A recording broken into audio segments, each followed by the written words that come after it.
यसको चाहिँ आज रिभ्यू गर्दैछु साउन्ड कस्तो छ के छ क्वालिटी के छ चेक गर्दैछु यसमा अझै हामी डिटेलिङमा कुराकानी गर्दैछौँ हजुरले देख्न सक्नुहुन्छ एकदमै कम्प्याक्ट छ ल साथीहरु स्वागत छ है हजुरहरुलाई मैले भनेको थियो यसको माइकको रिभ्यू लिन बाँकी थियो कस्तो छ यसको साउन्ड क्वालिटीहरु आज हामी त्यही टेस्टिङ गर्दैछौँ भित्र चाहिँ दुईटा माइक्रोफोन हुन्छ एउटा चाहिँ मेरो हातमा छ एउटा चाहिँ यहाँ देख्न सक्नुहुन्छ हजुरले है यसको रिसिभर चाहिँ मैले फोनमा कनेक्ट गरेको छु अहिले हजुरले देख्न सक्नुहुन्छ यसको माथिपट्टि चाहिँ एलईडी इन्डिकेटरको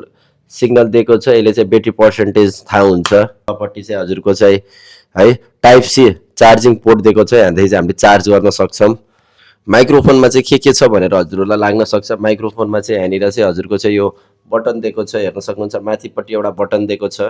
तलपट्टि चाहिँ नोइज क्यान्सलेसन्स बटन हो माइकलाई पनि डाइरेक्ट यहीँबाट चार्ज गर्न सक्छौं नत्र भए चाहिँ हजुरले चाहिँ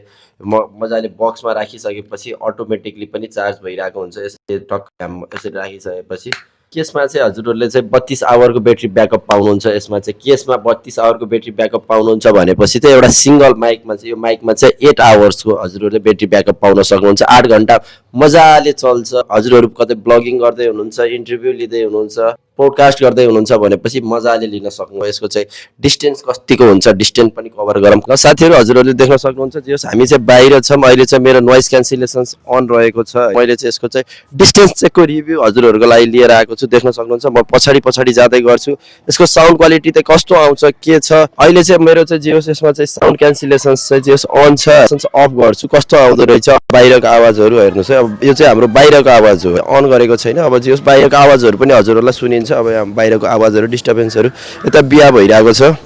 क्या क्या कहना क्या चाह रहे हैं भाई आप कुरा भनेको चाहिँ यसको चाहिँ साउन्ड क्यान्सलेसन्स त्यसपछि डिस्टेन्स चेक गर्दै छु अहिले चाहिँ मैले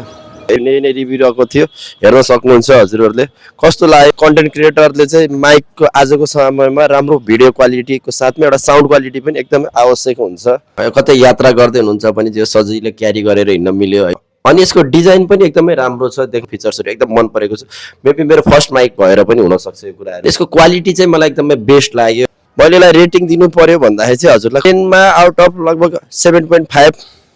हाम्रो अब यसपछिको चाहिँ नयाँ भिडियो पनि अब हामीले नयाँ अनबक्सिङ गर्यौं भने नयाँ भिडियोहरु पनि लिएर आउने छौं